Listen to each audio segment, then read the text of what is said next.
Hidden Jewels, the New York Diaries EP by Jamar Carr. Jamar Carr is back with the follow-up to his politically incorrect Wealth in the Ghetto called Hidden Jewels, the New York Diaries EP. What does the Queens, New York native have in store for us with the 4-song EP? How do we feel about it? Yo, it's 4 songs if you're listening to it on iTunes, Tidal, Spotify, all the other places. It's 5 if you go check out that Piff or pretty much, I guess, wherever mixtapes are located. The bonus track, which is basically a freestyle, Queens Get the Money, the Diplomatic Community freestyle. It's really dope. Yeah. You know what I'm saying? It's I don't know what it is about that beat though. I'm not a huge fan of that beat. Yeah. You know what I'm saying? Yeah. I like what he did to it. I like what Drake did to it. Like if you rock the beat right, you can make it work. Right. Now as far as the other songs that's on the joint, Life is Hard, I didn't care for this song much. I think there's some bars in there. Mm-hmm. On every song on here, there's definitely some bars. You know what I'm saying? But it's just something about the beat that I just wasn't feeling, and I felt like the hook was like standard New York hook. You know what I'm saying? Forgotten Dreams came on, a lot better beat, more so kind of in the direction of the politically incorrect joint. And I like the lyrical content on there. No Regrets. Cool. It's kind of like the middle of the road joint on here. And then Sunny Days and Dark Nights, I liked the way he rode on that beat, and I liked the way the beat sounded, just like how I did on Forgotten Dreams. It kind of had like the same kind of more vibe to it. I just felt like Life is Hard is just a little too slow. Like, I don't know if you want to start a joint off with that. You know what I'm saying? Like, it is serious. You're talking about some real stuff right there, but at the same time, it's just, I don't know if you want to start off on a low mood. You know what I'm saying? You usually want to start off with the energy. You know what I'm saying? But at the end of the day, man, I get this joint a C. I think it's average. What? And the reason why I say that is because I feel like the last project actually made him stand out more. This one kind of just slides back into like a lot of New York rappers, like the regular style of rapping. You know what I'm saying? Okay. Like you usually get, a beat, a standard way of doing a hook, a standard way of doing your verse, and kind of like some dope bars in between. And then like New York rappers still do a lot more of the rapping where they stack the voice. Yeah. But they rap in the same kind of like monotone way. Yeah, I get you on that. And it's just like, you could kind of like, that's your lane to show your personality more. Like, Don't get me wrong, if you tried it and it didn't work, then it don't work. Right. But it also gives you a little leeway to enunciate certain things and then just show your personality and get people into the song a little bit more. Right. And I feel like that's a missed opportunity. A lot of artists usually miss out when you just take the standard, stack your voice, instead as opposed to, just playing with your range and letting your emotions show when you're rapping. Right. You know what I'm saying? So, yeah, I give it a C. I think it's average. Yeah, man. I definitely feel you on that point. That's kind of like the, not difficulty I had listening to it, but I was just like, oh, I wish you would have did a little bit more, because I enjoy what he was talking about throughout the EP. Yeah. As an artist, I think he's very passionate. He has a lot of faith. He has a lot of integrity about himself. And I think that's what comes off as real unique about him.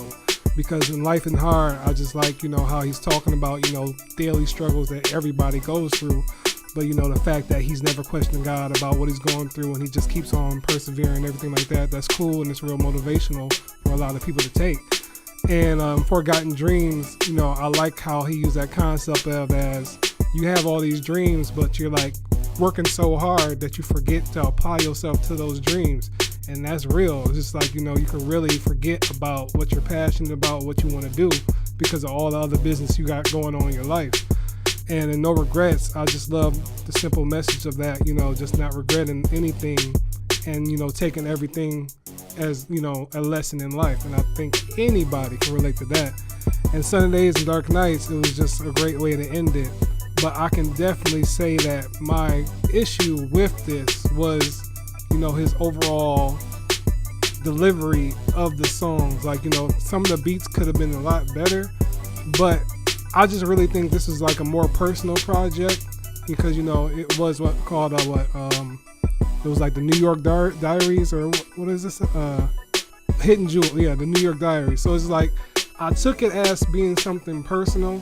So that's why I'm not criticizing it that much, because, maybe it's just something that he wanted to get off his chest to inspire other people with. So I thought that was pretty dope because you never really have artists really trying to motivate you through life struggles and everything like that. So I gave it a C+. I thought it was solid. But, I really think, like you were saying, with his vocal delivery and everything, try to do something a little bit different to elevate your personality to your listeners. Yeah, like Puff Daddy was actually talking about that earlier this week. Like I was watching a video and he was talking about he ain't like signing or dealing with any artists he don't deem as special anymore. Okay. Like he don't want to work with them, he don't want to sign them, he don't want nothing to do with them because there's a million artists that kind of just handle the standard, the little status quo. Yeah. And kind of gonna talk about, or I'm gonna talk about it a little bit when I get to Tory's album too. But I feel like that is a problem. You know what I'm saying? Like you gotta find something and I feel like the politically incorrect was that. You know what I'm saying? Like, especially with a lot of people sounding the same nowadays. Exactly. It's like you gotta find that niche, like to just bridge you out there, to like separate you from the bunch. Yeah, because the reason why I'm giving it a C average is because the replay value on this joint, in my opinion, is a lot lower than the last project. Right. And then on top of that, there's so many other artists that are out here. So with there being so many artists out, you got to do something to separate yourself from everybody else, whether people like it or not.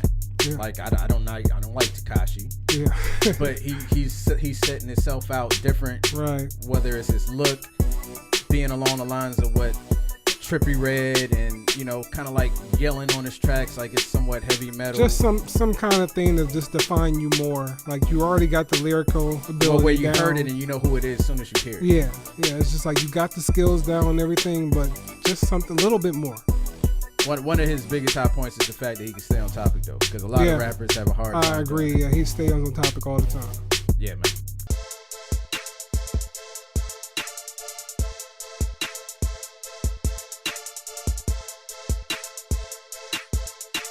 Yo, you looking for TV reviews, music reviews, movie reviews? Then check out the only reviews that matter, man. Yeah, just hit that subscribe button. Make sure you hit the notifications and stay tuned.